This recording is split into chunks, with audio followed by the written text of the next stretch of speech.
Interim সরকারের বিরুদ্ধে আমাদেরকে লড়াই করতে হবে, এই ইন্টারিম প্রশাসনের বিরুদ্ধে লড়াই করতে হবে। বাংলাদেশ নিয়ে তাল ভাঙা চলবে না, বাংলাদেশ নিয়ে চুদুরবুদুর চলবে না।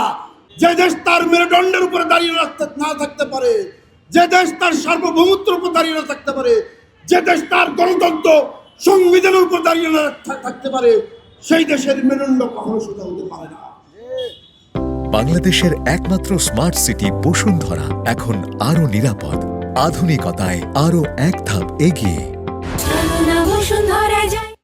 প্রত্যেকটি রাজনৈতিক দল তার অপক্ষমতাকে ব্যবহার করে এই বাংলাদেশটাকে লুণ্ঠিত করেছে। বিশ্ব দরবারে আমরা মাথা উঁচু করে দাঁড়াতে পারি না। এর প্রধান কারণ অপক্ষমতা ব্যবহার করে ভারতীয় আমলাতন্ত্রকে কায়েম করে দপ্তরে দপ্তরে আমলাতন্ত্রকে টিকে রেখে সেই আমলাতন্ত্রের সাথে সংসার করে বাংলাদেশের অবকাঠামোকে উন্নয়ন করা সম্ভব নয়।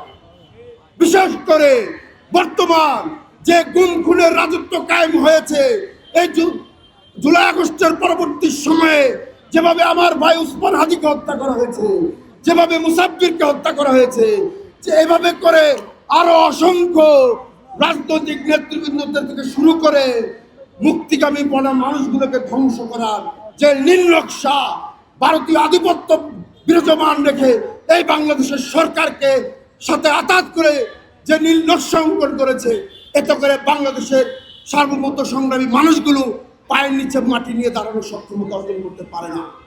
বিশেষ করে আমি বলতে চাচ্ছি, আগামীতে যে সরকারি গঠন হোক না কেন, বাংলাদেশকে সার্বভৌমত্ব টিকে না রাখার পায়তারা যদি করে, জনগণ তাদেরকে ছুঁড়ে ফেলে দিবে।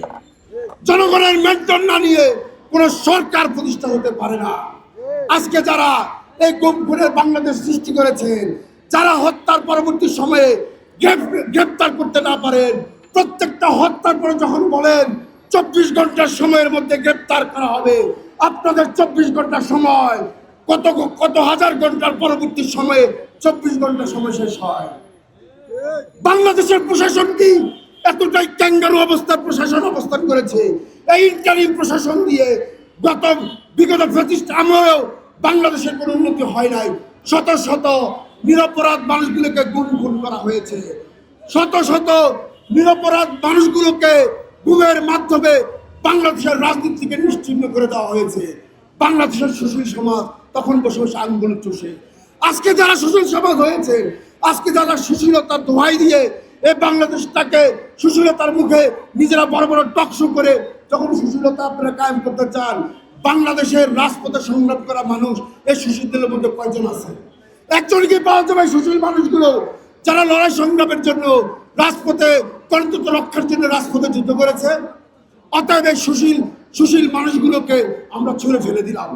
গণতন্ত্রমুখী মানুষরা যখন রাজনৈতিক প্রেক্ষাপটটাকে উন্নয়ন করে, তখন বিপিনুরের মতন অসংখ্য সৈনিকদেরকে ভারতীয় আধিপত্যের কুণ্ডলে পড়তে হয়। এই জনপথে এই জায়গায় বিপিনুরকে রক্তায়িত করা হয়েছিল, কারণ এটা ভারতীয় আধিপত্যের হাত ছিল, ভারতীয় আধিপত্য কায়েমের অবস্থা ছিল। এই সরকার এই খুনিদেরকে এখনো ধরতে পারে নাই। নূরের খুনিদেরকে যদি ধরা হতো, নূরকে যারা আহত করেছে তাদেরকে যদি ধরা হতো, আজকে আমার ভাই উসমান হাদি মারা যেত না, আজকে মুসাফির মারা যেত না। এভাবে কত উসমান হাদি মুসাফিরকে নিহত হতে হবে, এভাবে কত বিপিনুরকে রক্তাক্ত হতে হবে আমাদের জানা নাই। অতএব এই ইন্টারিম সরকারের বিরুদ্ধে আমাদেরকে লড়াই করতে হবে, এই ইন্টারিম প্রশাসনের বিরুদ্ধে লড়াই করতে হবে। আগামী এমন লড়াই করতে হবে, এমন সংগ্রাম করতে হবে, আগামীতে যারা সরকার গঠন করছে আজকের এই লড়াই সংগ্রামের বিরোধিতায় এই সংকটকে উত্তরণ করার পরবর্তী সময়ে দলীয় সরকার গঠন করা সরকারটি যেন হুঁশিয়ার হয়ে যায়। বাংলাদেশ নিয়ে তাল ভাঙা চলবে না, বাংলাদেশ নিয়ে চুদুরবুদুর চলবে না। বাংলাদেশের সার্বভৌমত্ব রক্ষার জন্য মুক্তিগামী মানুষগুলো যখন লাল পতাকা মাথায় নিয়ে যখন কাপড়ের কাপড় গায়ে জড়িয়ে যখন যুদ্ধ করে, এই মুক্তিগামী মানুষগুলোর এই সংগ্রামকে আমরা ব্যাহত করতে পারবো না। অতএব সাংবাদিক বৃন্দ থেকে শুরু করে রাজনৈতিক মনা যতগুলো মানুষ আছেন, গণতন্ত্র মুক্তিরকামী যতগুলো মানুষ আছেন, সোচ্চার হয়ে যান, মিডিয়াতে সঠিক সংবাদটা প্রচার করবেন। দল কেনা হয়ে, প্রশাসন কেনা হয়ে কোন সংবাদ প্রচার করবেন না। নিরপেক্ষতা সংবাদের মাধ্যমে এই দেশটাকে বাঁচান। বহির্বিশ্বে আমরা মুখ দেখাতে পারি না।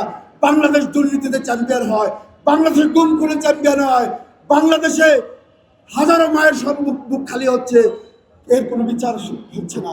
মিডিয়াগুলো সোচ্চার থেকে এই খুনিদেরকে ধরার ব্যাপারে সহযোগিতা করবেন।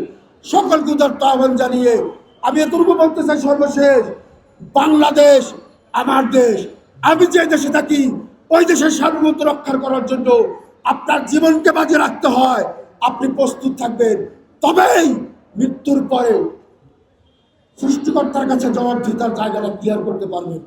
দেশকে না ভালোবাসলে ইমানত্ব টিকে না। আর আপনার যদি ইমানত্ব নিয়ে কবরে না যেতে পারেন, আপনার মৃত্যুটা হবে লজ্জা, আপনার মৃত্যুটা হবে ধিক্কার।